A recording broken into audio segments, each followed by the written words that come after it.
Almost afternoon beginning, farmer friends. It is going to be a busy day. Today is Sunday, which means we have already done church, which if you don't know, I am a bivocational pastor, meaning I'm the pastor of a church and a farmer. We've had a busy morning already, but it is also the day that we need to take pigs to the locker and some lambs, and I need to do it quickly. There is a lot to do and we need to work smarter, not harder today. It is also cold this almost afternoon, morning-ish. I'm really surprised that the 4010 it got going. I'm not gonna say it popped off, but it got going because I didn't have it plugged in last night. I kind of totally forgot that, so that was kind of crazy. I'm gonna check the cattle water while the tractor is warming up. Look at this, fresh water, very good. Sheep and the cows have plenty of hay, also very good. How are we gonna load the sheep? That's the question for this morning. My concern right now is that it is cold, yes, but the ground is still not frozen yet, especially underneath the snow. And so I've got the stock trailer all the way out in the pasture. I'm concerned about getting it up here. What I might do is throw the bale spear on the back of the 4010 here. That way I can use the tractor to bring the trailer up, then hook on the hog cart. I'm gonna load the pigs first. We're taking 5 of those. And then the sheep second. We're taking 3 of those. I think that's how the numbers are going to work out. I should probably go check before I say that because I want to take 8 animals total.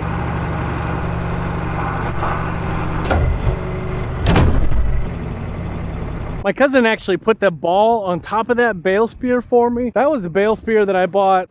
Well, it was one of the first things I bought for the farm actually when I had a Farmall 450. And then when I got that hay trailer finally, I needed a bale spear that also had a ball on it so I could use the tractor to haul the bale trailer and also move bales around with it. So he put that ball on top of it and welded it all together for me. But I find myself using it to move the trailer around a lot too.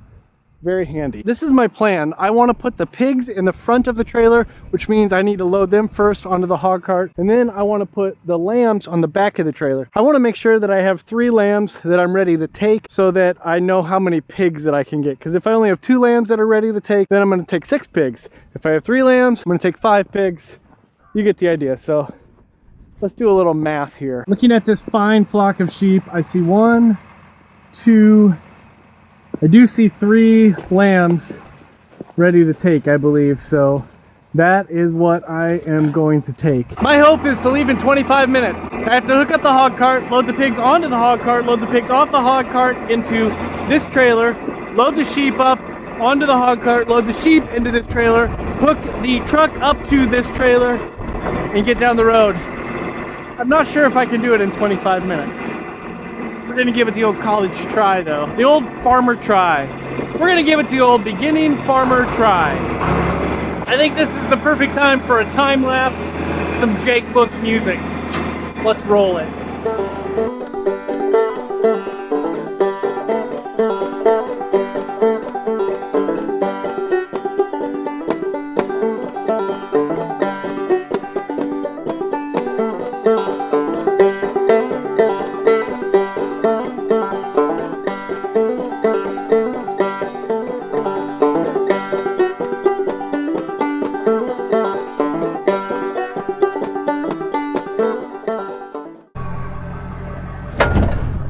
That did not go well.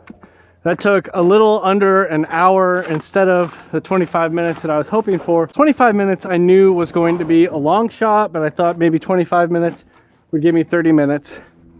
The frustrating thing is that the reason that it took so long is my fault, because I thought that I could just run the sheep through the gate and onto the hog cart instead of using the corral system that I have there. It didn't work. I wasted 15 to 20 minutes trying to run them through the gate and then spent 15 minutes running them through the corral, getting them sorted the right way. So it is kind of frustrating when you don't learn your own lessons. You've had hundreds of hard lessons learned in my case, and many dozens of hard lessons learned about how to load animals and what not to do when you're loading animals. And then I was in a hurry and I didn't follow through with it, and because I didn't follow through with it, it didn't go well. We've got an hour-and-a-half drive ahead of us. There's a lot of other stuff that I wanted to get done. I also have a flat tire. Let's hope it's just a low tire, not a flat tire. I might be having a lot of other problems today as far as doing the things that I need to be doing them and doing them right and proper. But this is the first time that I've had a compressor when I desperately needed a compressor. So let's air up this tire.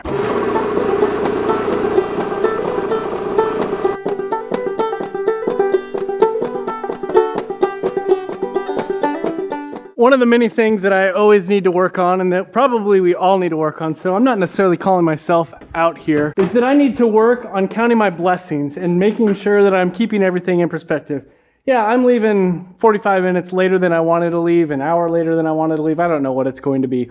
But 2 blessings. One, I had an air compressor. 3 months ago, I would have noticed a flat tire and I would have hoped that I could have gotten it to town to put some air in it. And 2, if I get it to the Story City locker and I get my pigs and my sheep delivered and the tire is still causing me problems, my uncle's house is literally 6 miles away from Story City. I can easily just drop the trailer off there, go back up sometime, have that tire fixed, and it won't be a big problem.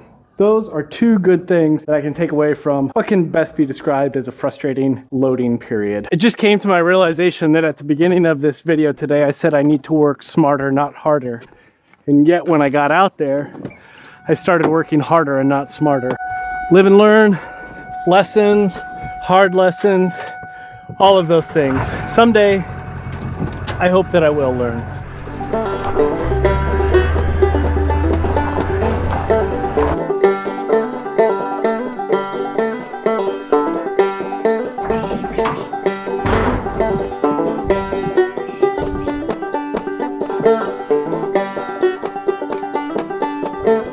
Now for the pigs. The sheep are usually the easier part.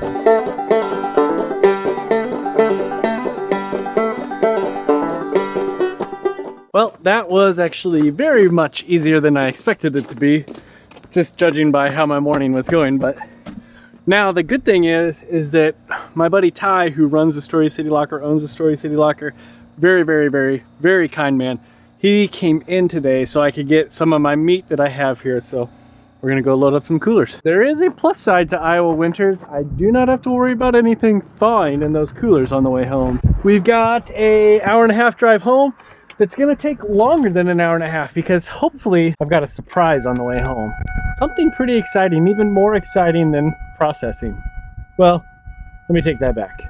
Something not as usual as processing. I said we were gonna do something exciting and then I forgot to record that exciting thing. I gotta turn my 4-wheel drive off, which means hopping out and hit these locking hubs. What we did exciting was we got shelving for the shed. I'm not gonna be able to show it to you, but it's in the back of the, stock trailer here. We got 12 foot of, okay, it's icy here. Maybe I shouldn't have turned off the 4-wheel drive. In the back of the trailer here, we got 12 foot of 10-foot tall shelving. This is going to be incredible. This is an exciting day. Shelves, thanks to the locker, and even more exciting, we got pork summer sausage today. So many exciting things today. Oh, and that tire? No problems. Wow. Thank you for coming along on just what ended up being a wild and crazy runaround day today. I'm going to put away all the meat that I picked up at the locker. I wanted to get this stuff home because there's a couple cool things that we have because Christmas is coming up. One, this is the very first time that we've done it. I think this is kind of weird now that I think about it, but we're having pork summer sausage just in time for winter. I'm really excited about that. That's something new that we're doing this year, so we're going to try that out. I am actually going to take some over to the house and try some of that out. And since it is Christmas, and I know that Christmas parties probably aren't going to be the same as we would like them to be, but we do have a bunch of hams. Smaller hams like this 6-pounder. We've got some bigger hams, some 8-pounders, and then some smaller yet ones, some 4-pounders. So a lot of different options for people. Thank you so much for watching. If you liked the video, give it a thumbs up, like, subscribe, all of that good stuff. I am going to get to work so that eventually tonight I can get to bed.